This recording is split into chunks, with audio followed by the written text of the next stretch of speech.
on the adult ones, and they'll travel up and down this river to get from like one bunch of apple trees to the next, or one bunch of chestnut trees to the next, or whatever. So they know where all the berry briars are, and all the apple trees are, and all the chestnut trees are. And it's funny because they travel up and down the river to get to all their eating places. And the other thing is, this one doe, she'll eat up and down the river channel like that. And when the cars go by on the road, she'll poke her head up, and all you see is her head pop up over the bank, and look around at the cars going up and down the road, and then she pops her head back down. She looks like one of them whack-a-moles popping up here and there. Oh. It's hilarious, but she's been taking her little twins down there in the river and playing with them, and that's just, man, it's almost every morning at daylight. And it's the cutest damn thing you ever seen in your life. She'll go down there and she'll take her paws and splash the water and get them little fawns wound up, and they'll start playing around, splashing in the water. And then she'll put her whole head under the water and throw that water at them little guys. And they'll shake and you jump around, and it's funny because their footing on them rocks in the river is not very good, so they get to jumping and carrying on, and they'll fall down and go clear under the water and come up out there and snort and sneeze, and it's hilarious. That'd be neat to have a camera and film that.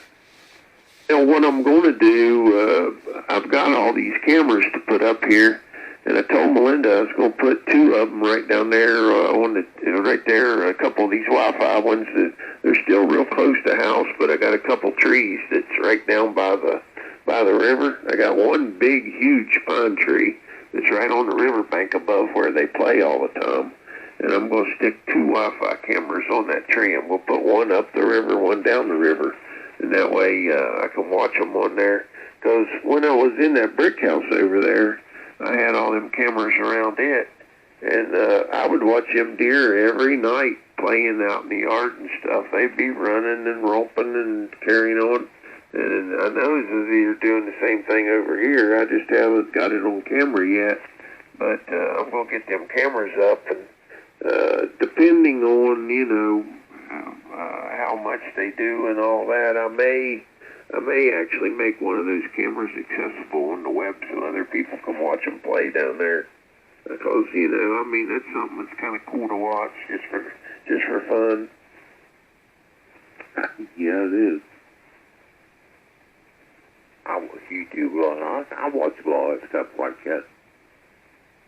Yeah, I was watching a camera up in Maine. Actually, the Maine Department of Natural Resources has some cameras up where they're feeding these deer. It's some kind of project they're doing, and they've got these big troughs up where they take us side by side and go down through and dump all this food in these troughs for these deer herd.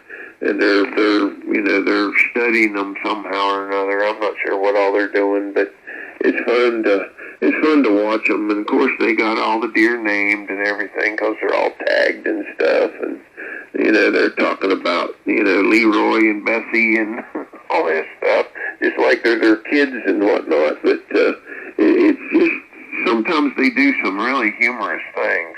W800.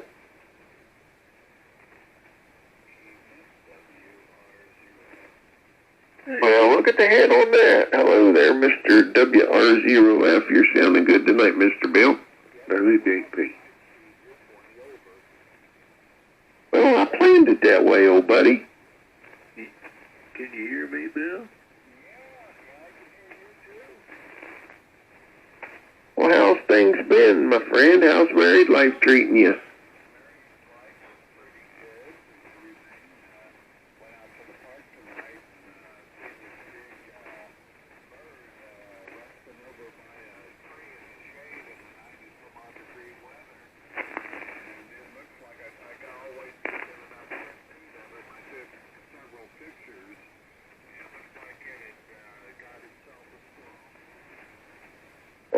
Got one of your big fat squirrels, huh? Well, at least it had a good supper. What kind of squirrel? Probably. really didn't care much for that ordeal, but I'd say the bird was happy.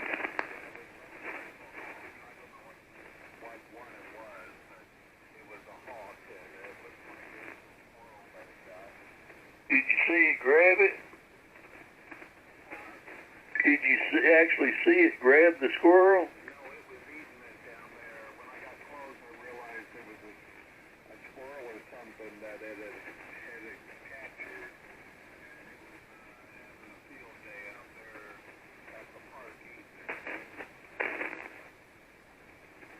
Well, Bill, I shot a groundhog the other day here on the property, and I decided I was going to wait till the next evening to haul it off because I wanted to make sure, one, that it had died, and number two, I wanted to make sure that,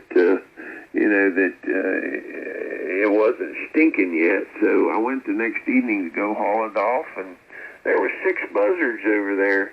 And they'd already picked all the meat off the bone of that thing, and they's just standing there eating the hide off of it. They ate every cotton-picking piece of that thing, including the bones. I never seen such a thing, the way they cleaned that thing up. Yeah, they're very efficient when it comes to that. Well, that's why, in this state, they're illegal to kill. You're not allowed to kill a turkey buzzard because they clean up all the wild game that gets hit along the highway that the Department of Highways workers don't get cleaned up for whatever reason. Of course, them birds, they'll clean that thing right up till heck there ain't even a bloody spot left. Good double.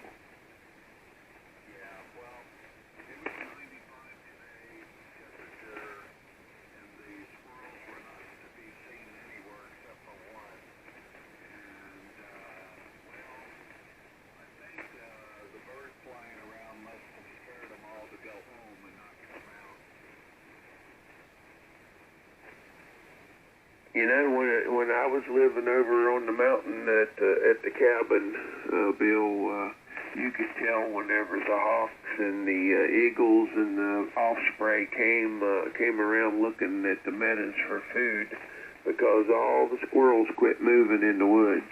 It was like, you'd be sitting out on the rocking chair on the porch, and you'd hear squirrels and see squirrels, and they'd be running on the ground and up and down the trees, and you'd see rabbits and all kinds of stuff, bouncing around out in the woods and through the yard and everything. And you could tell just as soon as them birds started coming around for food time, it got just eerie quiet. You couldn't hear anything move in them woods except for the birds flying around. And every once in a while they'd catch them a rabbit or something, and then you'd hear the death scream of the rabbit. But one day I was sitting on the porch in a rocking chair, and one of those ospreys flew down in the old meadow behind the house there and grabbed him a full-size rabbit. And he had that thing, he took his talons and stuck it into his hind leg is where he caught that rabbit at.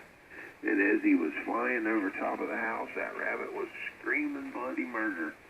And just as it cleared the roof of my house where it came into my view, I got my phone out. I was going to film it, but it all happened so quickly I didn't get it filmed.